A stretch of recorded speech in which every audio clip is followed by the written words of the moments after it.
Hi, lovelies, and welcome to Forest Feather Fashion. If you're new here and crochet, sustainable fashion, and mindful crafting is your vibe, then please consider subscribing. Today, we're finally tackling something I've been putting off since March: organizing my yarn, my craft supplies, and well, my entire studio.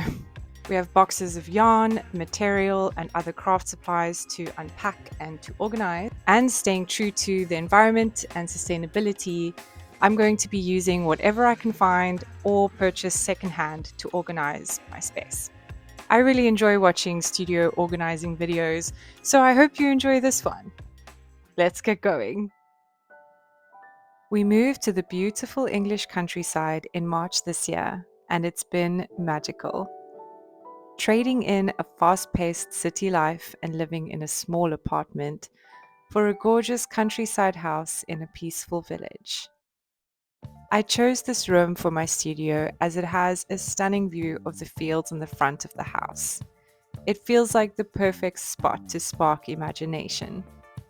But I'm a little embarrassed about how it looks right now. Let me explain why. When we moved, life changed quickly. Not only was our shipment delayed by 2 months, but we also traveled, started a garden from scratch, and got a second dog. I'll admit I was procrastinating a little bit too. So once our container arrived, I basically tossed boxes in here and only dug into them when I absolutely needed something. It is also my dressing room, and as you can see, that's why this space looks, well, let's call it a creative chaos. But today's the day we're turning it into something inspiring.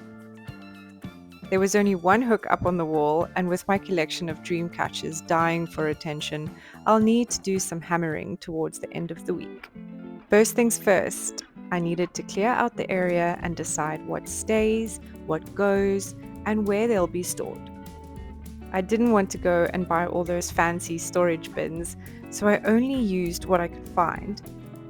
These containers are broken, but in the spirit of wasting less, I'm going to be using them. I also saved old cookie tins, little gift boxes, and even old candle jars to help me organize. I need to sort out my yarn, and if you're a crocheter or knitter, you know how quickly this can get out of hand. I had originally just placed them directly onto the shelves, but I soon realized that it was a waste of space, and it gave our puppy full access to whatever ball he wanted to unravel every day. So I'm separating my yarn into different categories into these containers so that I can use less space and protect them from the little raptor that lurks around the house. As with many things, my mind seemed to change as I was going on. Originally, I didn't think that this would be too tough, as I didn't believe I had much yarn to organize. And then, well, this is me realizing I have way more yarn than I thought, and rethinking all the categories of yarn I was sure made sense until this moment. Now, another problem I came across was that when I packed up all my yarn back in Singapore, I was so excited that I didn't really think about having to detangle and re-roll so many skeins once they got here. And geez, were they tangled.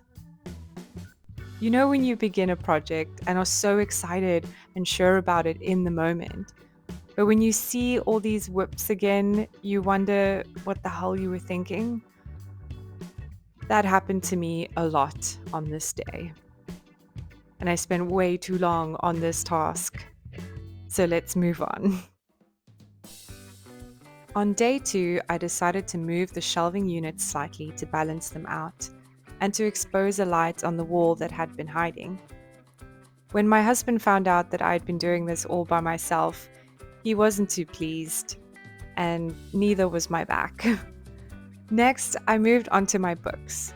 I decided what needed to go downstairs to the main library, like cookbooks and my fantasy novels, and then only keep the books needed in my studio, like my crochet, sewing, and embroidery books. I removed all the books from the bookshelf and moved this to the other side of the room into an area of dead space. Hey guys, so it is day 4, Thursday, and I'm not even close to finishing. Tuesday, I was rather busy, so I only got a short little bit in. I was able to move the bookcase to the side of the studio. And then yesterday, the power was off the entire day, so it was really difficult to get anything done. So it's Thursday, and all I've done is pack the yarn, moved a bookshelf, and yeah. We still have quite a few boxes to unpack, and I'm getting nervous, but you guys are my accountability partners, and I could not get this done in a week without you. So I've got to just put my big girl pants on and continue. So, wish me luck. So, after having this mini breakdown, I got straight back to work. I continued to shift things around slightly to give it a new feel. Now I need somewhere near my desk to keep all my important documents, my notepads, and general stationery. I bought this little shelf secondhand ages ago, and I'm so glad it has now found its purpose in life as an office supply and filing shelf.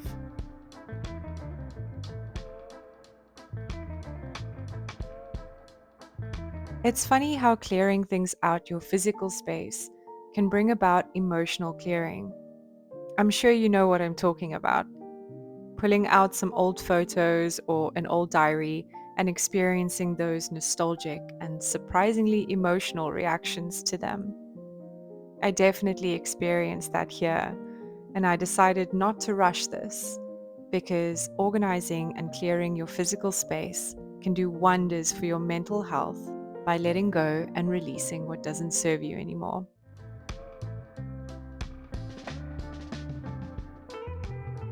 I then moved on to unpacking gift making supplies and general crafts like beads, ribbons, and jewelry making. This was a rather tedious task, but I was focusing on the feeling of how easy it will be to find exactly what it is I'm looking for in the future, and this made time fly. I've chosen this top shelf to house all my painting supplies, like canvases, sketch pads, and paints. This is where my upcycled gift boxes and cookie tins could really be put to good use.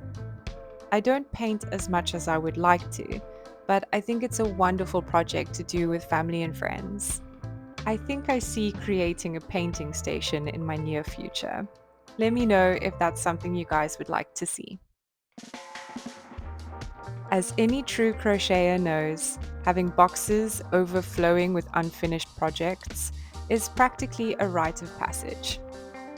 These are all items that I have made for my channel and designs I've started but haven't quite gotten to finishing them yet. Some will stay in the completed basket, the finish ASAP goes into the plastic bin, and others might be completely unraveled, so they go in the recycling pile as yarn I can reuse for creating other designs.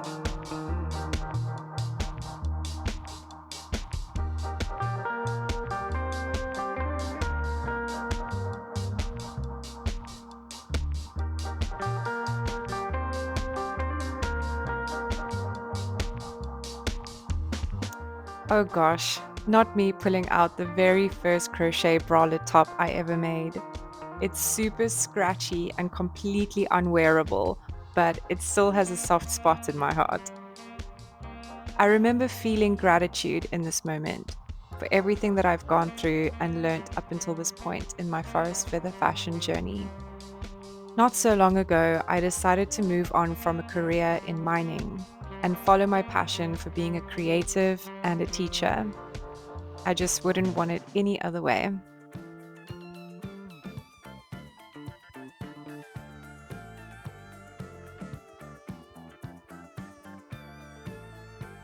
In the morning of day 5, after being harassed by my two loving yet extremely needy dogs, I was able to rush through unpacking the last box.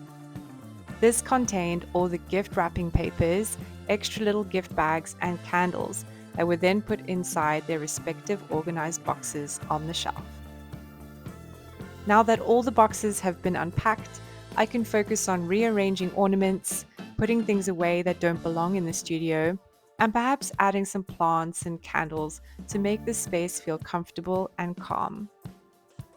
I'm also going to give everything a good clean and a general tidy up.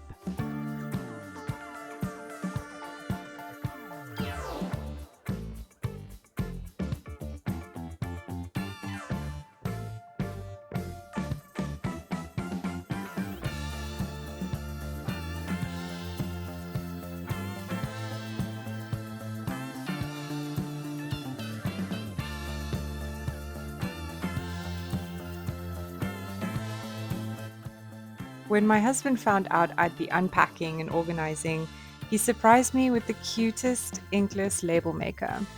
It's been a game changer.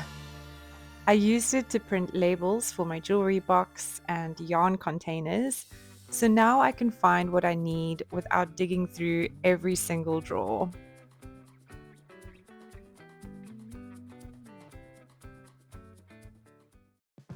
As the week comes to an end, I still have a few final touches to add. I need to hammer some hooks into the walls to hang up a few dreamcatchers around the studio. It's amazing how much a few decorative pieces can transform the look and feel of a room. After that, it's time for a good vacuum and the big reveal.